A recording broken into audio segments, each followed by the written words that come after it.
What's going on, everybody? What's going on? Come on in. Come on in as you come in. Make sure you speak. Let me know where you watching from. This is All Things Music.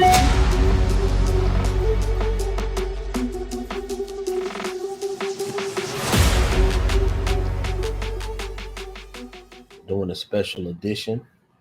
I am looking like I'm gonna be flooded and stuck in Charlotte with all this rain and wind and flooding from Hurricane Ian. But I have been enjoying myself with my children. Um, I'm reminded how old I am because of certain things that we've had conversations and talked about, and I can only relate to the things of my era and the things of their era.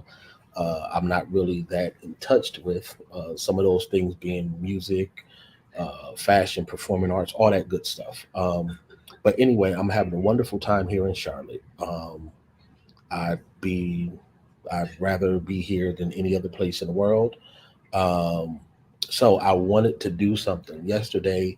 You guys know I came on and I had my youngest son and I had two of my daughters who we talked all things music, youth edition, and we talked about their favorite artists and songs and things of that nature or whatever. But I could not let the opportunity go by and not sit and kick it with my namesake.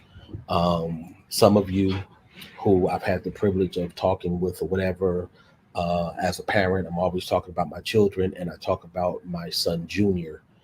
His name is Kyle. I call him Junior because he's my namesake. I talk about him all the time as far as his musicianship, um, the things that he's doing, how I'm proud of him, or whatever the case may be. And I felt it was necessary to sit down and to have him talk to you all, so that you all could get a feel for him, the young man, the musician himself, and we can kind of tap into his world of musicianship, performing arts, all those wonderful things. So, ladies and gentlemen, this is my son Kyle. Um, What's up? I call him Junior. That's what I refer to him as. Yeah. And he does not use my first name because, as a young child, he wanted his own identity, so he uses our middle name, which Mm-hmm. that's cool. Um, but we do have some similarities. We do have some traits that are just it is what it is. Um, uh, this year, and I think a little recently, he's referred to me as I'm his light skinned twin, or he's my brown skinned twin. I've posted a few pictures of him online, and a lot of you guys have said I've cloned myself. I'm just a fatter version of him, and all that good stuff, whatever. So this is him himself, Hello. and we're gonna go ahead and have a music conversation. I talk to him all the time about music, and it's what we do. It's in the blood, definitely. Mm-hmm. And I want him to let you all know what he thinks and all that great stuff or whatever. So I'm going to start with this. Who is your number one all-time favorite music artist? My all-time favorite, if I had to only pick one, I would have to say Stevie Wonder. Stevie Wonder. All right. And for any of you guys who know me, you know that Stevie is all time for myself. But Now, why would you say Stevie Wonder is your all time greatest? Stevie, he just it's clear to tell that Stevie is very gifted, and like his gift came straight from God, and like the way that he writes songs and he incorporates so many other genres into his playing, especially jazz, and just the way the songs are set up, they just like nobody else on the planet writes songs like Stevie Wonder. Like he is one, he's like one in a million. Okay, okay. Um, so let me ask you this: what drew you to wanting to be a drummer? Um, well, I was always, tapping on stuff and making noises when I was a kid, and then I was about six, roughly 5 or 6 years old, and we had the um, the commission reunion DVD, and so I would watch that, and watching Marvin McQuitty, um, watching him play on the album, it just made like I just wanted to do that. So I would get pencils and try to mimic him and do whatever. But that was what kind of wanted me to be a drummer was Marvin. Now, I've had friends of mine ask me, uh, how do I feel knowing that years ago, growing up, being a teenager, early 20s, I was a drummer myself, and to hear my son says that someone like a Marvin McQuitty inspired him, and I think it's absolutely wonderful. Number one, Marvin McQuitty, I mean, is the best. You know, he was the best. That's it, hands down. Not only that, but I don't believe that it would ever be wherein I would be the only influence in my children's lives. So the hunger, the passion, the DNA of music runs through their veins, of course, because of myself. But, for somebody else to, water the seed that's already there, I think that's a wonderful thing. So, I was not inspired to be the musician and everything that I am because of my dad, but it runs through our veins. So it was other people that influenced me: Stevie Wonder, Lionel Richie, Ray Charles, Shaka Khan, Aretha Franklin, Gladys Knight. That I heard their records, and through hearing their records and feeling what I felt from their expression of music, that was my inspiration, not my father. So I'm honored, that I was able to plant the seed and somebody else watered it, and because of that, we have a young man who's 20 years old. I've told him this several times before, and I'll say it again publicly, that the musician that he's been in his teenage years was definitely uh, more, I would say, musical than the musician I was in my teenage years. And that being because of the fact of he's had more music education behind him. He studied more from a musical point of view. He's more technical than what I was. I would say the only difference from me knowing how I was as a drummer and seeing my son is he's more reserved and more laid back in the pocket than I was. Like I was definitely more expressive as a drummer. I was, more energetic. I was more exciting, but I also have that type of personality. Uh, this is pretty much how he is as a kid. You know, he's sociable, but he's not, as energetic or talkative as my daughters. He's always been pretty laid back. He doesn't get excited easily. He doesn't get hyped easily.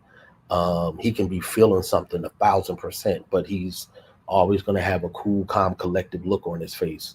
So that's just him from a personality point of view. But musically, um, he absorbs it way more than what I ever have.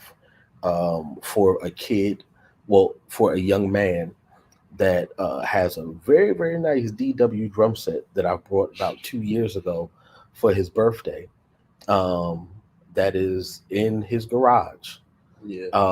not set up, and for him to not practice like that, for him to play the way he plays, he's a beast, and that's plain and simple. With the lack of experience only due to him being still young, I as a musician, as a professional, and as his father, could sit him down in anybody's band, and Junior could hold his own. So, we often, send each other videos and links on music, and we talk about music. And there's been some bands that he's put me on to, wherein they're phenomenal, they're exceptional. Snarky Puppy. First time I've ever heard them was him referencing a song that they did, and I'm like, who?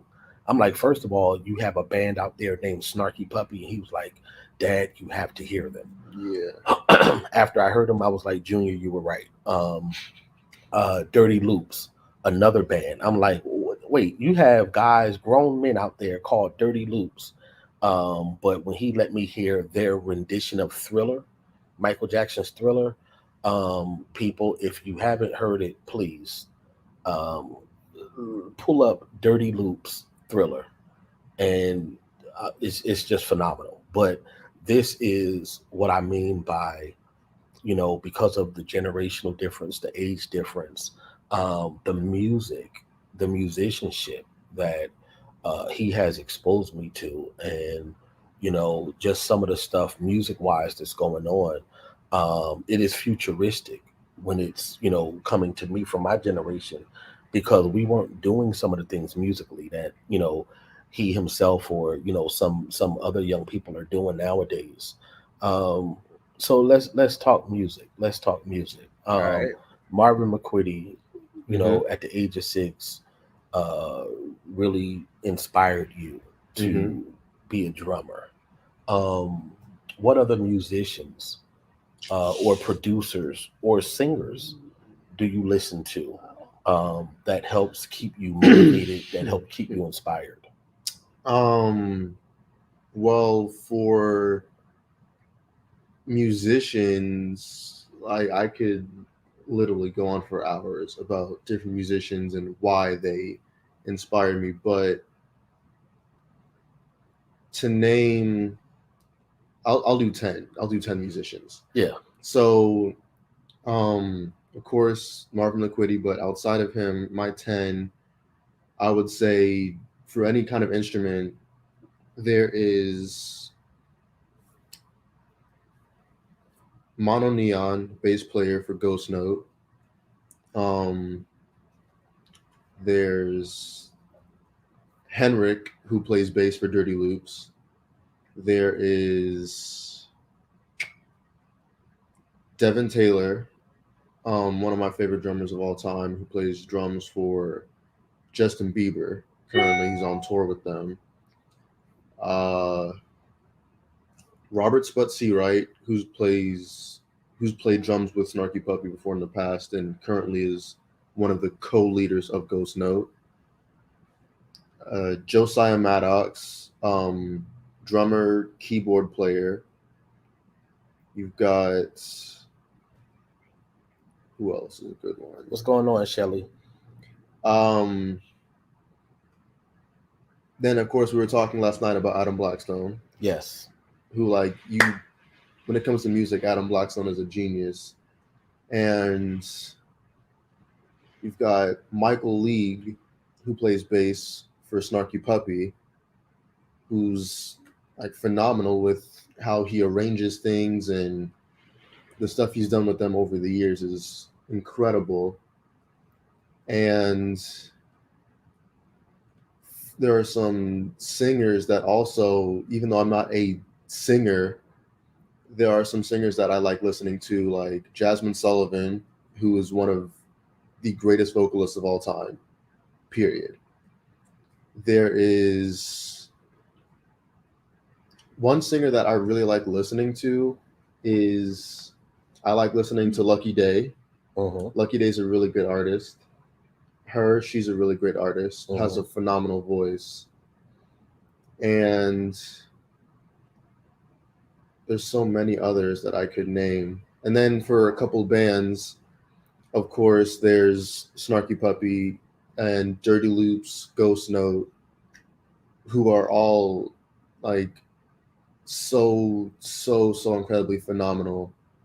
And they bring a sense of freshness that keeps me like hip per se to what's going on, but then also I get a sense of oldies but goodies, which kind of center me musically to keep me like remind me, okay, this is like where this all comes from. This is where home is musically. Okay, so we got Shelly, Hey, one of our followers. She said, "Hey, Devin, son." So Shelly, this is Junior, Kyle, my namesake. So she has a question. okay. So what are the primary instruments that we play? So I'll let you go first, and then I'll answer. Right now the only instrument that I play is drums, but I do want to start branching out to other instruments because for the past couple of years I've been getting more in tune with music from a band perspective. So I'm listening to bass and keys and guitars and horns and strings. So now I'm opening myself up to this is how I would play this song if I played bass or if I played keys. So I do want to start playing those instruments in the future, but for right now, I only play bass. No, I don't play drums. Drums. For myself, Shelly, I my first love. I started out a drummer, so that's always going to be my first love. Every now and every now and again, when I have the time, uh, I'll every once in a while, maybe 3 to 4 times a year, I'll sit down at a set and put my earbuds in. I'll put different tracks on, different music, different styles, and I'll keep my chops up. So, I play drums primarily if I'm called in to a situation to play. I'm playing keys, so I'm either playing organ, I'm playing keyboards or piano. I did buy myself an acoustic guitar. I will be buying myself a bass guitar, and I play around with those. Really, it's just to have the versatility because for me, I don't think every song should be played on one particular instrument. Yeah. So, if you play keys, there's going to be certain songs where you want to hear the richness, you want to hear the tone, you want to hear the inflections and the color of piano. Keyboard, you can use some digitalized sounds. Some songs, you need that Hammond organ. Just like some songs, they only sound right if you have the Fender rolls. Yeah. Keys, drums. I am teaching myself guitar, primarily acoustic, because there's some songs with being a vocalist as well. I would just want to hear with myself vocals and acoustic guitar instead of keys, and I'll be teaching myself bass. So that's it as far as the instruments. Um, she also said, yeah, she could tell we're related, and Jasmine is a whole move, right? Yeah. Um, She really is. okay, let me see. You said when you started playing, your primary was drums. You moved to age of 21 to keys, and now for your church, you're the keyboardist. Okay, Shelly. Okay, cool. Shelly, what church you play for? Let me know what church you play for, Shelly. Um, so yeah, so like I was saying, with just the musicians, the different bands that he's listening to, and again, if you guys haven't heard Dirty Loops, if you haven't heard Snarky Puppy, Ghost Note, Yes. listen to them. The stuff they're doing is very out the box. I know a lot of people say that, but no, they really are out the box. They are. Their rhythmic patterns, their timing, the stuff they hear, they're like musical aliens.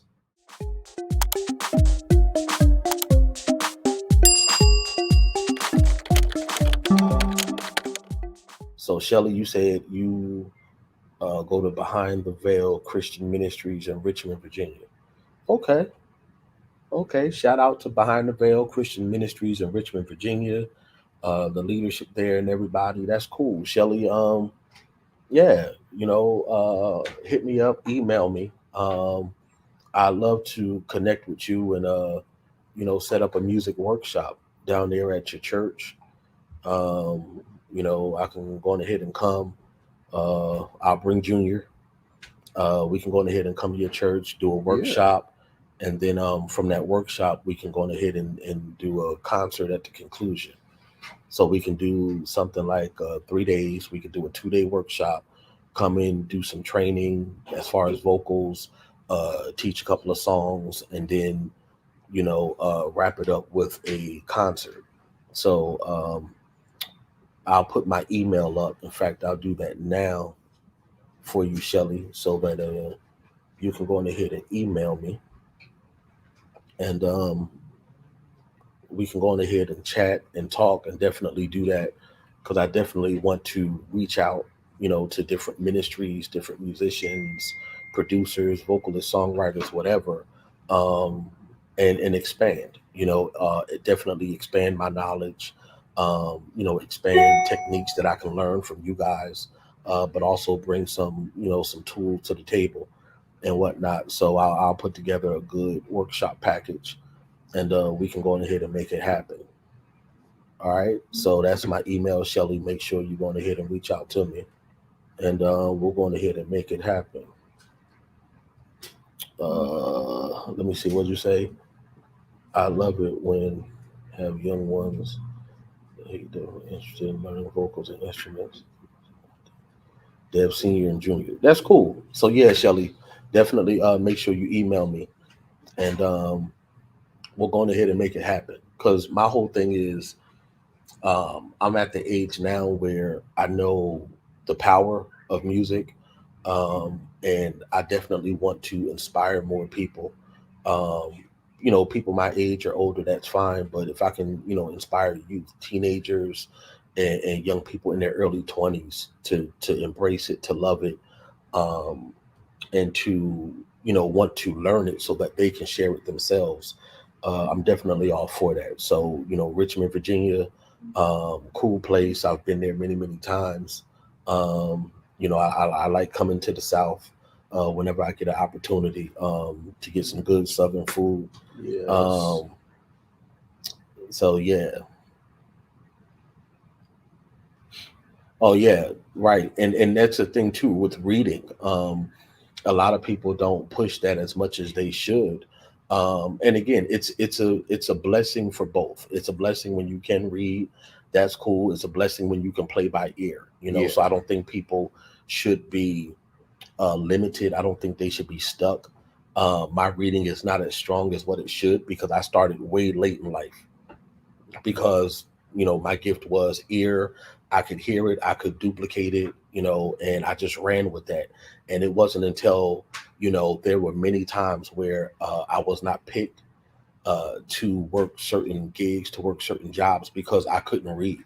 I've gone on auditions off Broadway and had stuff presented to me, and one of the main things was, yeah, because blah blah blah, you can read, right? And when it came up in conversation, I had to be honest, like, nah. And it's not even like you have to read Mozart or Bach or whatever. It was like, if we put just a simple chart in front of you, I mean, you can tell the key signature and all of that. And I mean, I couldn't when I was younger, because I only relied on, I could imitate what I heard, or I would look at people's hands and see what they were doing, and kind of memorize that. And a good friend of mine, Alvin Chia from Take Six, I had sat down and interviewed him, and he said the same thing. And he had this performance where he, remembered from memory and from visual, what his piano teacher was doing. He played. His mom made a big deal about it the next day when he went to church, and they told him to play a simple hymn, and they opened the hymn book and he couldn't read. That's when he was exposed. So I would definitely tell anybody, learn how to read. Now, you may be in a lot of situations where nobody's throwing a chart in front of you. Nobody's going to throw a hymn book in front of you, and it's just called, hey, pick this up. That's where your ear comes into play. Or if you only have it where you have minutes or moments before the rehearsal or before the gig, and somebody wants to transpose say a song because of vocals. You don't have time for somebody to rewrite the score. or rewrite the sheet music or whatever. You need to have your ear in place where you can say, okay, if you're going from A flat to G, this is what it would be. Or if you're going from A flat to G flat, this is what it would be. So definitely both of them are benefits. I know that being able to read will definitely open doors for you and put you in a place where, even if you don't have to use it, to have the ability to do it, it's also wonderful. Yeah. Um, so let me ask you this, Junior. Yeah. You mentioned something about not being a singer. Now, Mm-hmm. is it because everybody's different? But I know the answer to this, but I want you to just tell them, Okay. um, why is it that you don't choose to sing more? Because I know you can sing. I've heard you sing. I know you could hear the notes, you could pick up notes, but why is it that you're choosing to just emphasize on the instrumental instead of the vocal? Well, for me, like singing a lot of times means that you're more in the forefront. And personality wise, for me, that's not necessarily what my main focus is. Like, I'm more because I have like, I get nervous when I'm like have to speak in front of people or when I have to sing. So I don't like doing it unless I'm around people that I feel comfortable enough singing with that I don't feel that way. But I couldn't be like get up in front of a stage in front of people and just start singing because that's just not me. But if I'm playing drums, and since that's my love and that's what I enjoy doing, I can play drums in front of a crowd of over like 300 people and I'd still be nervous, but I'd be able to get the job done. Right. But singing for me, I don't know. At this time in my life, me singing in front of people isn't something that I can see myself doing, but that may change in the future. I don't know. Okay. And the thing is, timing is everything. So there's Mm-hmm. some things that, you may not be comfortable with, you may not do now. And something may happen later on where, it's like, okay, fine. And you do it once and it's like you're decent at it. And it's like, okay, you know, I never thought that I would be singing as much, Mm-hmm. lead wise or whatever the case would be. And it really started with just helping with giving notes, and then from there I built a sense of confidence because I know I could hear, and with me being able to hear, I know I could distinctly tell, okay, this is soprano, this is alto, this is tenor, this is baritone, whatever. And I know I could hear it, I could hold it, but I started out with just imitating what I heard, and from there then it just became the love for it, and I was decent, so it was just something I ventured off onto. Shelly says she's such a hymn girl and the melodies are amazing, but it's imperative that you learn to read that sheet music. Exactly. Because Mm-hmm. we all know there's going to be some things that's written in the sheet music that, unless you have perfect pitch, you're not going to be able to pick up, so we Mm-hmm. understand that. Yeah. Reading music is Um, important. she has a question for you. What if you closed your eyes? Would that change your perspective on singing? Um, Closing my eyes does help a little bit, but like it still is a little nerve wracking for me just because like even though I close my eyes, I still know that there's a lot of people out there. But closing my eyes like definitely it makes me not feel as anxious. But I don't know. For right now, I don't see myself singing in front of people like for like a show or anything like that. But who knows? Maybe in 5 6 years, I may decide. Let me just sing this one song, and I may think that it's not that bad, and then I just do it more. But for right now, music for me is just where I feel more comfortable, just because that's it's easier for me to do that. So Okay. I prefer the background in Okay. that sense. So let me ask you this. Okay. Three songs that if you could listen to for 30 days straight, Mm-hmm. every day, what three songs would it be?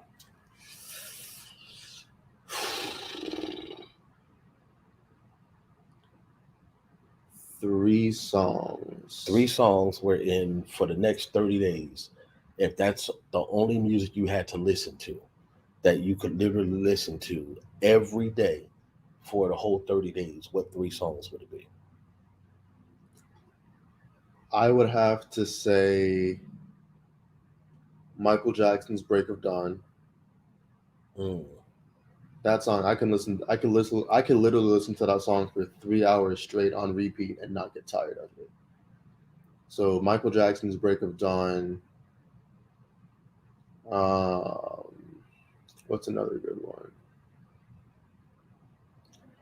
I would say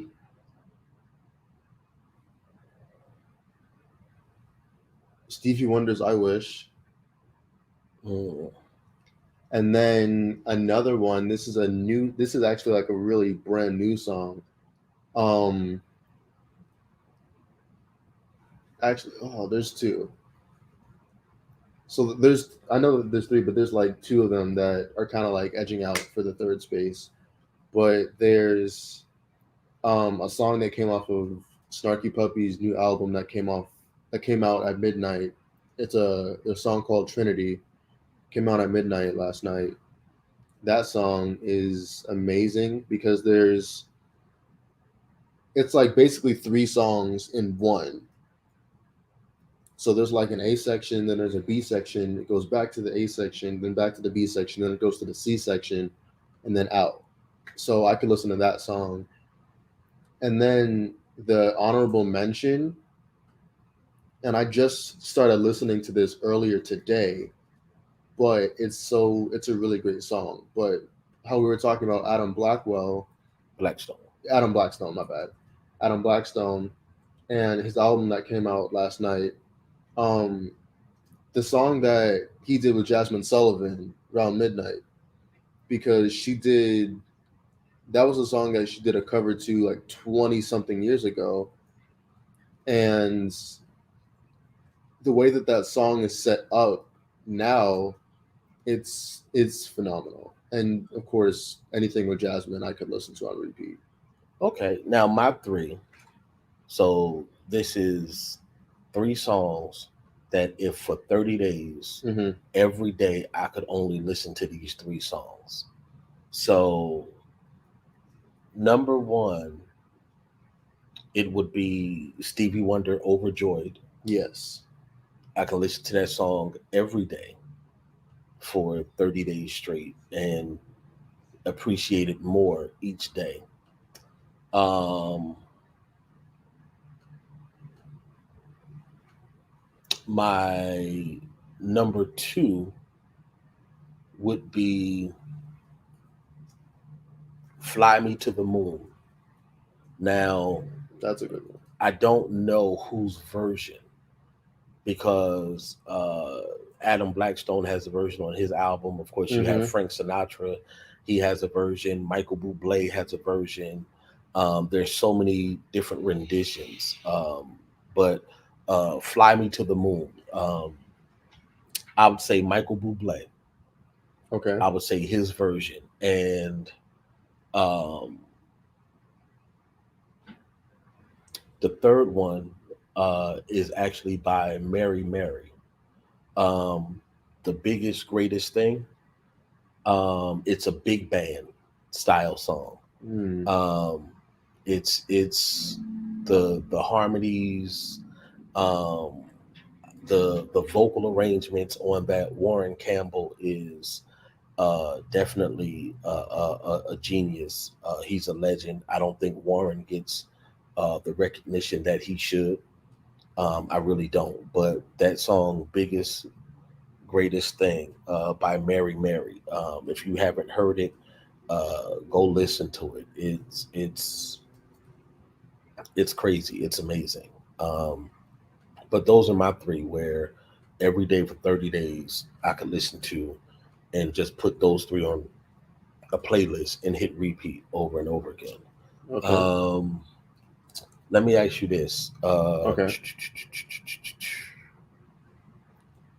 outside of the fact of both of our first loves as far as instrument in drums. Hmm. Um, how have I influenced you, if any, musically?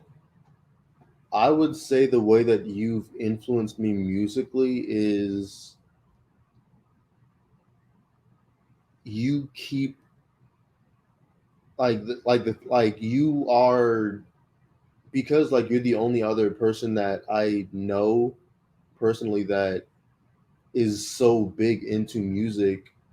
Like you are the only person that I have to kind of like bounce ideas off of, and just different situations or debates about this artist or that artist or this musician and what they're doing. And so talking to somebody who really loves and appreciates music on the level that you do, it it keeps my mind open, because even though we both have a lot of similarities music wise, we're still two different people.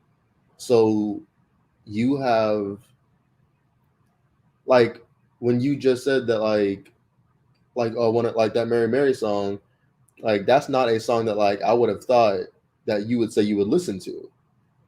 Mostly because for me personally, I don't have anything against Mary Mary, Hmm.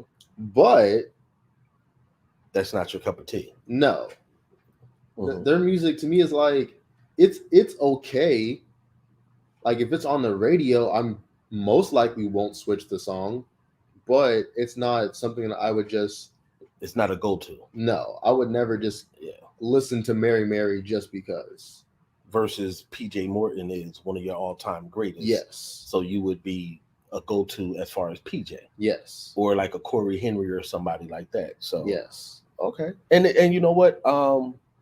I get that. I get Mm-hmm. that, and I respect it because yes, you can have similarities. You know, one of the things that I try to do, and there'll be other times on here where I bring the children on, and we'll talk music or whatever. But I'm sure they'll all tell you honestly that I did not try to force them to play an instrument or to sing or anything. Like I literally let the DNA that God gave them through myself and their mother, run its course, take its course. I didn't tell, Kyle, oh, you have to be a drummer because I was, or anything like. This is something he gravitated to. When I was younger, I took martial arts, all that type of stuff or whatever. He studied that when he was younger on his own. You know, I played football in high school or whatever the case be. Solomon, that y'all met yesterday, on his own, he decided to play football. Like I didn't try to be, a Joe Jackson or dominant like that, where my kids had to do performing arts. I told them whatever they do, make sure that they love it. I told them make sure that it's something that they want to do and they want to stick with. And that's your choice. Just like as far as a career, since 6, 7 years old, this boy has been telling me he was going to be a professional drummer. That was going to be his profession. I never said you have to be a professional musician, to follow in the family footsteps. I never said that. That was him. When times got tough, when, things got difficult, and, sometimes music would frustrate him when he was studying or he was rehearsing or whatever, I would encourage him because I seen what he was hungry after. So yeah, there's going to be times where you seem like you can't, or it seems like it's too big, or you're going to have songs that seem so challenging, they're intimidating at first, but just like with that intimidating song, how do you eat an elephant one bite at a time? How do you deal with an intricate song that seems to be overwhelming? You break it down into phrases. Okay, the first phase, you have the introduction, and you break down that concept. Then you have the verse, then you have the bridge, you have the chorus, then you have the drive of the song, then you Mm-hmm. have the outro, and you break them down into phases.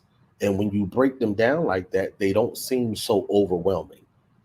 But all I've ever tried to do was to encourage them to follow their hearts, their passion, the purpose on their life, As a father, I can see some things, I understand some things. They're 50% me. So there's some things inside of them that I already know or whatever, but I want to be the support of them. And I don't want to be, something where it comes across negative, in a sense wherein, well, I only did this because my dad forced me or my dad made me, and whatever the case may be. Like my daughters, they danced, they did liturgical dance, for some years, as far as at their church. That was something that they wanted to do. When they felt like they didn't want to do it no more or whatever, it was like, okay, but they did it. And when they did it, they practiced, they were great at it, they excelled. Cool. You know what I mean? It's whatever they do in life, let it be wherein this is, in your heart, this is in your spirit. And as a parent, I just want to support them, and give them that love and that support that they need. That's it, like to fuel them. So um, I wanted it to be wherein, I sat down with him and we talked, because a lot of people have asked questions, and I talk about him because how proud I am of, at 20 years old, the things that he's accomplished. I know for a fact, that it's only greatness ahead of him. There's going to be those opportunities that he's always wanted, that he's always prayed for, and that's pretty much um, already, assigned to his life, where he's going to be on the stage with people, he's going to record, he's going to travel, all of those good things, or whatever the case would be. And I just want him to always remember the foundation. I want him to always remember, the outline of everything. And when you establish those good habits, those good traits, you don't get caught up in the game. You don't get, taken advantage of or anything like that, or whatever the case be. And just, I'll always have his back. Just like with all my kids, have fun out there, whatever the case be. Dad will always have your back. I'm only a phone call away, regardless of what the weather is. My love for them is greater than any hurricane. That's why we're sitting up here in Charlotte, um, with this flooding and this hey, Hurricane Ian. Even though it's down there in Florida, whatever the case would be, we're feeling the effects. Um, I've already been told that I'm having some flight issues or whatever. Is supposed to leave out tomorrow.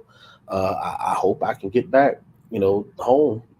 Might be pushed back a day or so, but I didn't know that Ian was going to meet us here in Charlotte the way it has, as far as the effects of it. But I wouldn't rather be any other place in the world but here with my children. Um, they keep me going. They keep me on my toes, and I love them more than my words can express. So uh, this is my namesake, my oldest.